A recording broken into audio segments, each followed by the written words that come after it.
Haven't done a game review in a long time, people, but I felt that this warranted one. Very anticipated title, very polarizing. People have been asking me what I thought. I'm going to give you my opinions, but first, it's your boy, it's brasstax, baby. You already know, and if you don't, you should. I know a lot of people that are watching my content aren't subscribed, and if you're not subscribing to your boy, then you're trespassing. Hit the subscribe button, people, and guess what? For those of you who are subscribed, you see the new join button at the top? You can become a member, and I've been informed that if you are a premium YouTube user, you can join for free.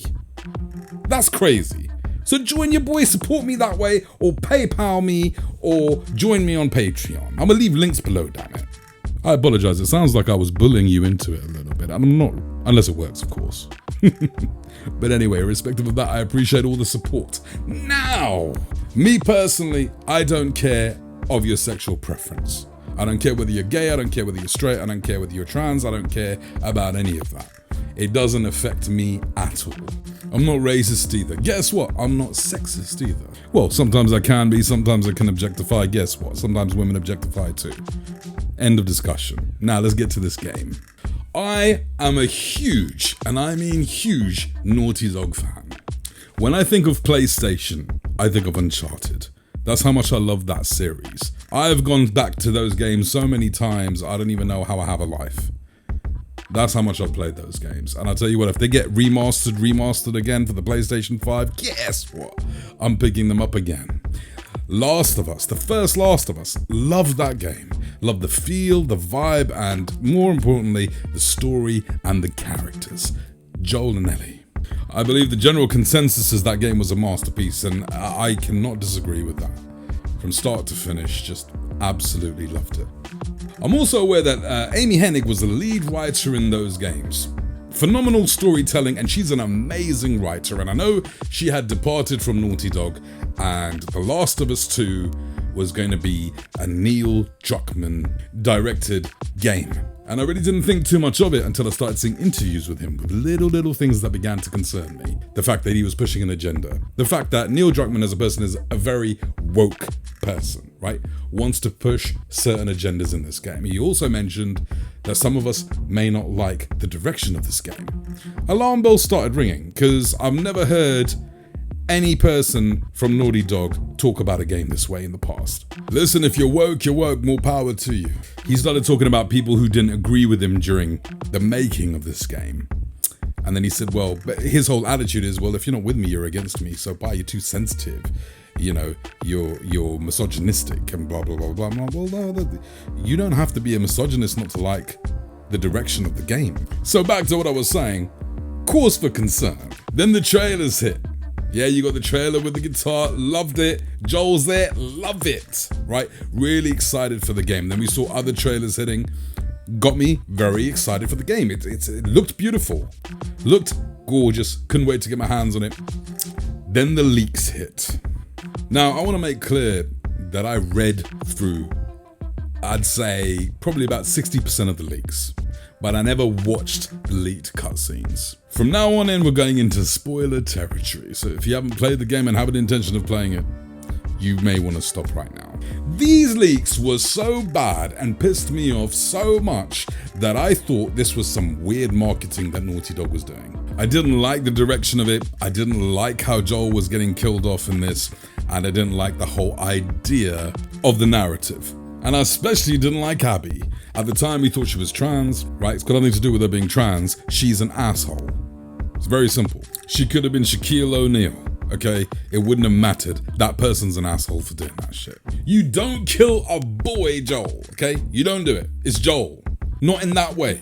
You got like literally hundreds of YouTubers reporting on this, everyone reporting on this, expressing their disgust with what they are seeing. Everyone is talking about the leaks except Shill Meda. The IGNs, the kind of funnies, the big gaming sites who you've given credibility to by giving them views and subscribing to these channels. I mean, come on. They should tell you right now they don't care about your dollar. They care about their relationships with these people. These big gaming companies. They call themselves gaming journalists. Journalists have to report on everything, not just cherry pick bits and pieces because you want that review code. So then you get all the copyright strikes. The DMCA, Sony and Naughty Dog go crazy on all of these strikes on content creators. I mean, look, in the land of the free where you guys be, without freedom of speech, it smells like censorship to me. Bars. And then we get the reviews. 10 out of 10s across the board from Shill Meda. People calling it a masterpiece. Yeah, for some crazy reason, there's already a couple of thousand reviews on the PlayStation Store before release. Guess they gotta buff that up a bit. Now, if a game is getting buffed up with positive reviews on the PlayStation Store before release, sounds like trouble, smells like trouble. The embargoes that were set to these reviewers were that they couldn't really talk about the second half of the game. They couldn't talk about gameplay elements. They couldn't talk about specific parts of the story. Now, I understand the story, damage control for obvious reasons, but gameplay? I'd also heard that they cut a huge chunk out of the game. There's hours of gaming footage which have been taken out of the game. Game runs about 25 to 30 hours. And I still had it pre-ordered. Okay, I never cancelled my pre-order because in my head I'm thinking, I still want to play the game. Okay, I've heard some stuff. Okay, but in my head I'm thinking Naughty Dog tell great stories. So I want to experience it anyway. So here we are to the actual review of the game. Let's start with the good stuff. The game looks gorgeous. I mean, jaw-dropping. When you finally get to Seattle day one, good lord, some of it even looks next gen. The leaves, the trees, everything looks so three-dimensional. The character models look fantastic. Like, this is demo material pretty much from start to finish. Unquestionably, one of the best looking, if not the best looking game I've seen this generation. Irrespective of console, I've got both. Irrespective. Playing this on a PlayStation Pro with the HDR shining through, everything looks A1. The gameplay itself is not a night and day difference, but there are really, really good refinements. The crafting system's improved, and I love the shooting mechanics. It feels great. Look, you get a shot, you hit the ground, you're shooting from the ground whilst wounded. I can't even tell you the last time I've shot the gun in a game and been shot and actually felt the impact. Every bullet, arrow, bottle, rock, brick you throw is impactful. The mechanics are just so damn good. Every engagement you have with the enemy. So you've got human enemies, you've got the infected, and you can set up your human enemies by creating sounds over there, making them fire at you so the infected goes to them and you can sit back, light one up and watch the drama unfold. That's very clever. Very, very clever. Or you can go super stealth. Super stealth like a ninja. Or you can go guns blazing, but you better have enough artillery, because if you don't, you're gonna get lit up. The sound is also superb. You got that three-dimensional sound. I mean, this game has atmosphere. You know, I forgot. It reminds you of how good the first game was, because you find yourself in situations where you're gonna have to go through this very dark hallway or corridor or an abandoned house, and you know you've got infected there, and you know you've got clickers there. And let me tell you something, fear creeps in. Because you know you only got a few bullets and you can hear all these sounds around you. And this game is fantastic at that, creating tension, dripping with atmosphere. And it causes genuine fear, even anxiety at times. I love it. From abandoned warehouses to woods to traversing through a very narrow bridge, very, very high in the sky with the clouds, gives you vertigo. I mean, there's so many good pieces that are going to stick with you. Like Uncharted, you know, you remember certain scenes from Uncharted. It's got that vibe to it. So definitely A1 on gameplay and some of the set design, 100%. The puzzles in the game I wasn't really a big fan of. I mean, they didn't really offend me, but nothing special. Passable, I guess. Now let's get to the bad.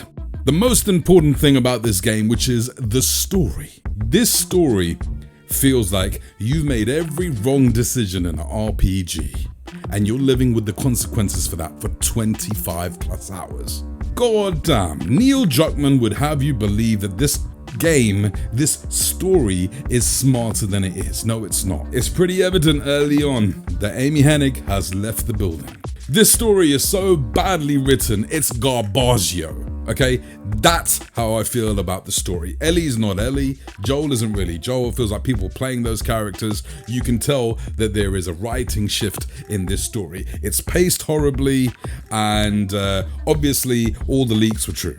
Okay, so Joel gets killed by Abby. You gotta play Abby for the first 15 minutes so you can then watch Joel get killed. Okay, if that wasn't enough, right, you're spending the next 10 hours as Ellie on a revenge trip. Now, that wouldn't sound so bad. And as soon as you try and get over Joel, as soon as you're trying to move past what happened to Joel, okay, it's reminded to you in all these flashbacks of how cool Joel is. You've got a skill tree throughout all of this, which you're trying to build up.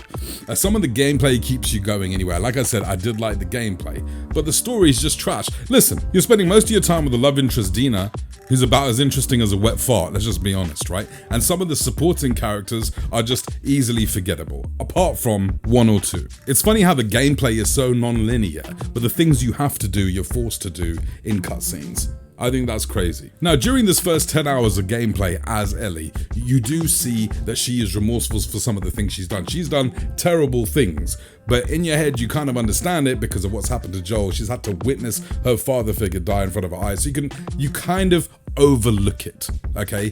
And the fact that she is remorseful and traumatized by this experience keeps you going along with the decent gameplay. You want to see what happens next. Finally, 10 hours in, you become face to face with Abby, who you want to murder. Guess what? The game pretty much stops and resets from Abby's point of view.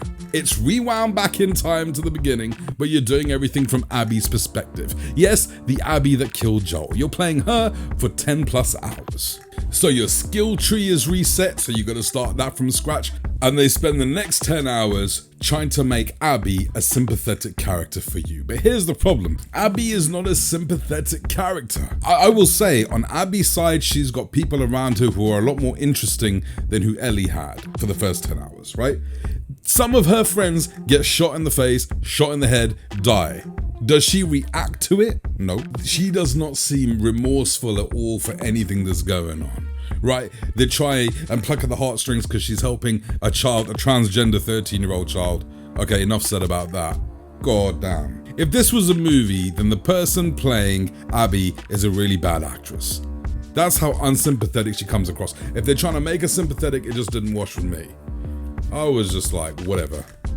Let's just get, I'm hoping, as you're playing as this woman, you're hoping Ellie's gonna kill her.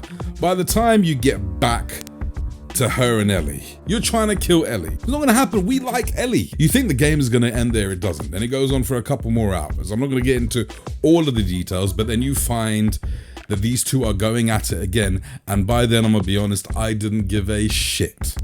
I didn't care. That time you're Ellie, and it's just like, I was just waiting for this game to be over. By the time that's done, Ellie doesn't get a revenge. You know, she's just sitting there.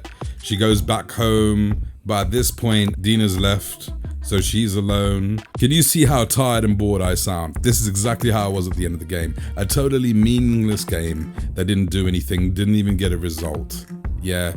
And I don't know. I mean, look, there are some very visceral shots in this game. There are going to be things that stick with you because it's visceral. But what's not going to stick with you is the story, because I hated the story. I hated it. I don't know. I mean, someone did suggest to me that if they paced things out better, if they interchanged with Ellie and Abby more often, would it have been a better game? Maybe. But the fact that you're playing for Ellie is 10 hours, then you're playing as the bitch Abby, who we hate, for 10 hours. And that you could see them trying to make her likable. She's just not likable.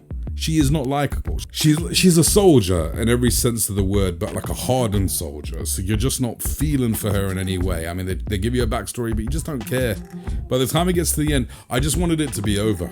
I really did. If you've seen the spoilers and you don't like the spoilers at all, but you're still curious about the game, then wait till the game is heavily discounted before you pick it up. because the spoilers are real, people. And it has fun elements, don't get me wrong, but this is all about the story, and the story sucks balls, and not in a good way. That's my opinion. I know there's people out there who love it, okay, but I didn't. This gets a 5 out of 10, and the 5 I'm giving it is just for graphics, sound design, and gameplay. The story gets nothing from me. I've never seen a more polarizing game. And I know this game sold very, very well, and I expected nothing less.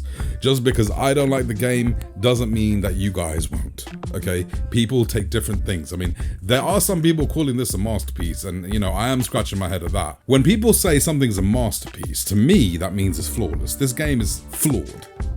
Okay, you could still give it an 8 or 9 out of 10, but I don't see how you don't see the flaws in the writing. The writing is terrible here. But in any case, if you guys love it, that's all good. Tell me your thoughts. I really want to know what you thought of the game. Honestly, tell me what you guys like. Give me some pros and cons. Tell me what you think. I'm going to leave a link for the game if you guys want to pick it up. But that's pretty much it, guys. Subscribe if you haven't already. I don't know whether this was a good review. I'm just tired. I'm just tired of this game. Tired of it. Tired of it all. Anyway, guys, you take care. 4K Rockstar. You already know.